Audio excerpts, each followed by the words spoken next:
Hello, everybody. It's Dave Neal, stand-up comic and host of Bachelor Nation News. Bachelor podcaster and former lead of The Bachelor, star of Bachelor in Paradise, maybe Bachelor Winter Games as well, and also several times removed from Bachelorette. We have the powerful Nick Viall, and he is now discussing Clayton Echard's situation. That situation being the paternity scandal that has swept Bachelor Nation, what I've been calling for, I guess, months now, the biggest Bachelor story of all time.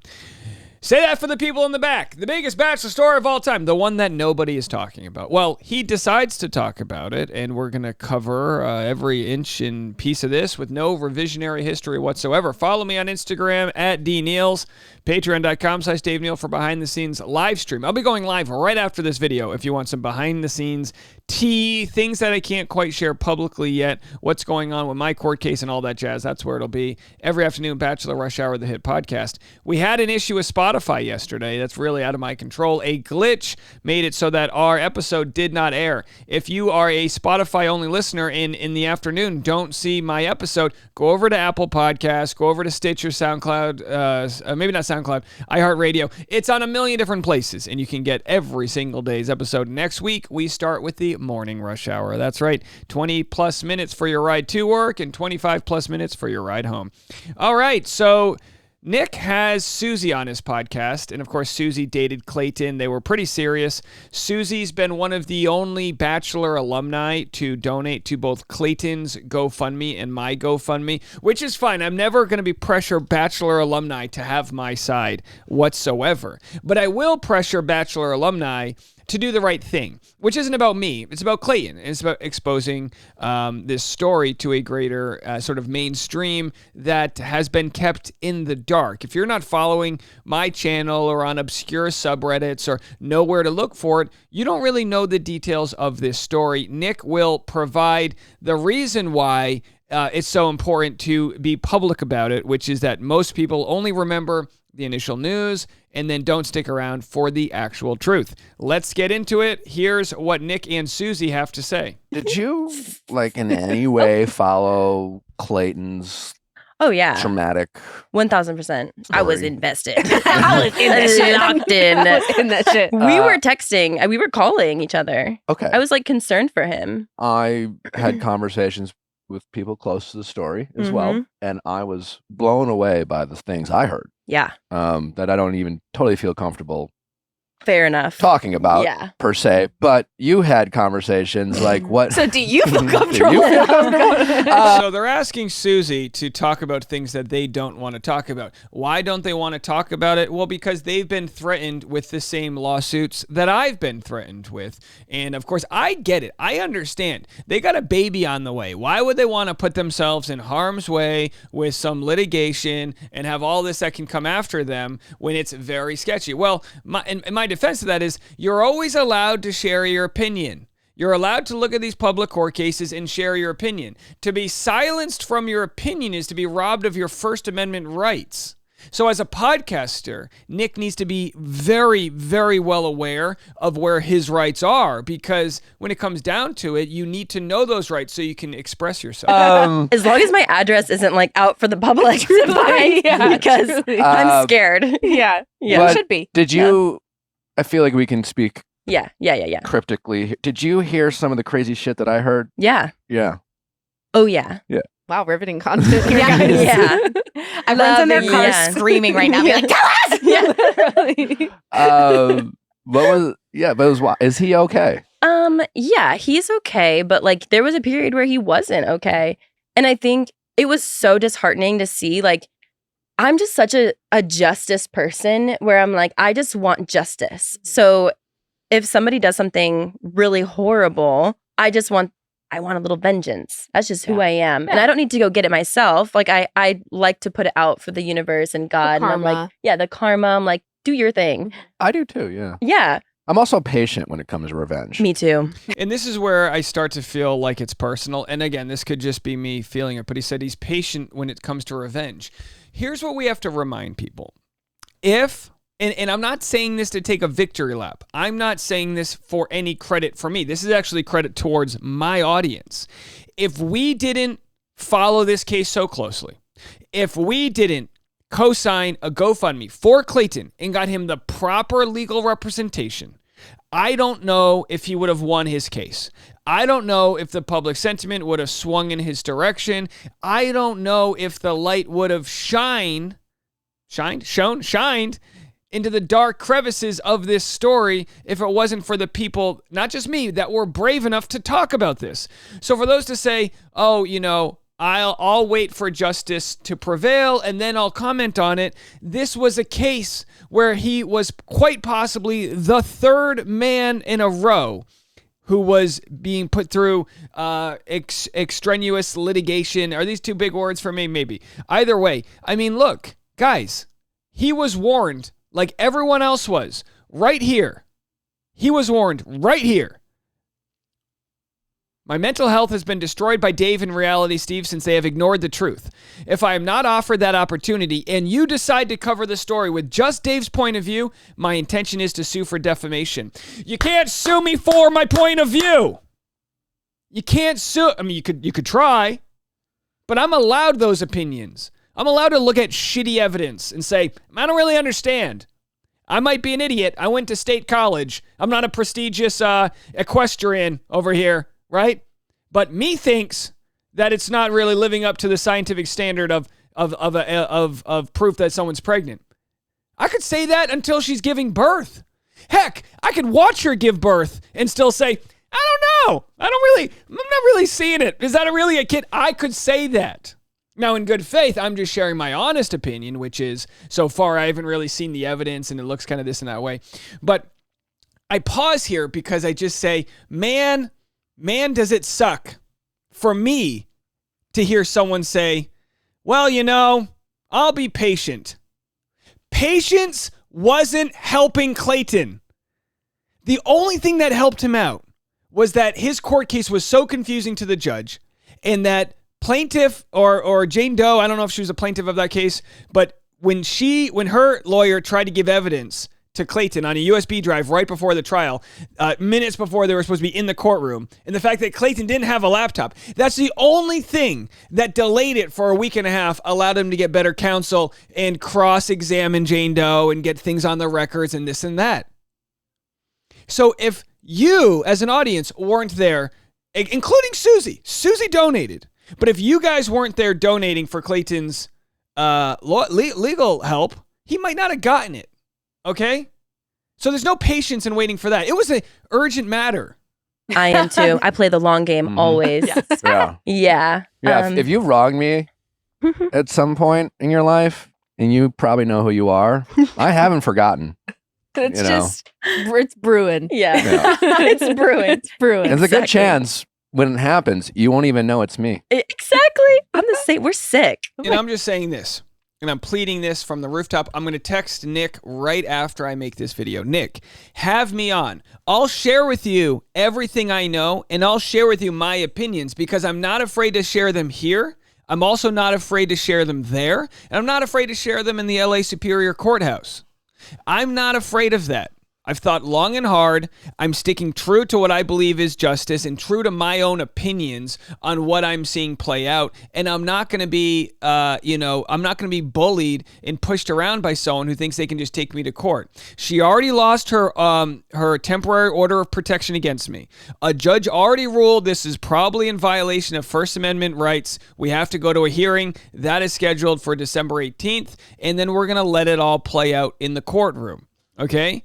But here's why, and again, maybe if anyone has connections to Nick and you want to say, hey, get Dave Neal on. He's talking about this. I'm one of the only people, of course, Reality Steve is as well. He's probably not going to go on Nick's podcast. I will drop what I'm doing right now, and I'll drive into the valley or wherever the hell they are, and I'll show up and I'll smell the candles. I'll sit there with the ripped jeans in front of the logo, and I'll tell him exactly all the things I've been saying over here, what we know, what we believe, our opinions, and then look, he won't be liable. He doesn't have to share his opinion. He can wait for the truth to come out. But if he's asking Susie because he wants to hear her opinion while hiding, it's almost like playing you ever play laser tag? He's hiding behind somebody else here because he doesn't want to get hit. I understand. He doesn't want to go into a frivolous lawsuit. But if there's any chance that he or anyone else is behind the scenes making fun of me because I've put myself out there, I don't care. I'm on the right side of this, and that's the side I want to be on. Oh my God, y'all are sick. I love it. No, I'm the same way. But when your life falls apart, that was me. Could have been Nick. Could have been me. Could have been Susie. Could have been Susie. Yeah. Yep. And so when this was happening, I heard Clayton's perspective. And if there's one thing I can say about Clayton is that he is not a liar. Like he's not a perfect person, but he's not a liar. And I never once questioned him in his honesty to me as a person, human to human. So when he told me his side of the story very early on, I was like pissed because I was like, this is wild. This is absolutely wild. So wild. And justice needs to be served. And it didn't feel like it was because then, things went public. And that's what people remember are the headlines. Yeah. The follow-up stories that come out don't reach the masses the same way a really bad headline does. It's like the first one where when y'all were that together. girl was like, hey, I had Exactly. sex with Clayton. And that went Yes. like, I don't how many views did that original video get? Like 30 million or something crazy? Millions, yeah. Millions. And then her apology got like 1 million. And for those wondering, people go, what apology? This is the TikToker that claimed Clayton took her home in New York City and had a one-night stand while he was still with Susie. He proved he was in Arizona. And then by the time the truth all came out, no one cared. And so people go, what is this chain of events with Clayton? He must be asking for it. Now, I would be ridiculous if I ever claimed Clayton was... I would be ridiculous if I ever victim blamed Clayton here. And I know, Nick's a smart guy. I truly believe that he's a smart guy. He's self-made. There is no way in the world Nick will victim blame Clayton. Right. Not even, like. Well, Exactly. Yeah, what do you guys make of the when there's smoke, there's fire saying? Because it's like sometimes there's a lot of truth in that, but then other times it's like, then no, there's Clayton. someone has a smoke machine. Yeah. But I was going to ask you about that. Like, this is the second time that Clayton has found himself on the wrong side of a big scandal. A big scandal, a bizarre scandal that the first one was just dumb luck. Mm-hmm. He had literally nothing to do with that. Yeah. The second one, he could have made better choices, but nevertheless, Still bizarre. he didn't do anything wrong from what I understand. All right, I'm not going to go scorched earth on Nick here. He said he could have made better choices. If that's all he said, I would have called that victim blaming. Oh, he could have made better choices. Like what? Not have a consensual oral blowjob? You know what I mean? Like, would that have been the choice? Assuming Clayton's telling the truth, because that's the assumption we're going to make here. Assuming he's telling the truth and he only had oral sex and she's not pregnant with his babies, right? That's the assumption we're going to make here. If that's the conditional statement, that is true, then he did nothing wrong. He did nothing wrong if he wanted it. Now, you could talk about ethics if he's in a business deal with her, and that's a completely different story here. He did nothing wrong. And it seems like Nick admits that here. Even though he said, well, he could have made better choices. Like what? Not have a consensual, you know what I mean? Like, what would it have been? If it wasn't the oral sex, it would have been something else. Like, it happened to him. It's almost like saying, oh, she did nothing wrong, like in a hypothetical. She did nothing wrong, but she was wearing a short dress. She did nothing wrong, but she was drunk. But still, she did nothing wrong, but she was in the alleyway. That doesn't mean she's not the victim. And I say she here as just a hypothetical person, right? So you have to look at it and just expose it and go, no. What's the better decision Clayton makes? He joins the monastery? What are we talking about? He's a victim. Mm-hmm. Just maybe not thinking. Yeah. And I Smartly. agree. Yeah, I agree. Like, I think certain things could have been handled better.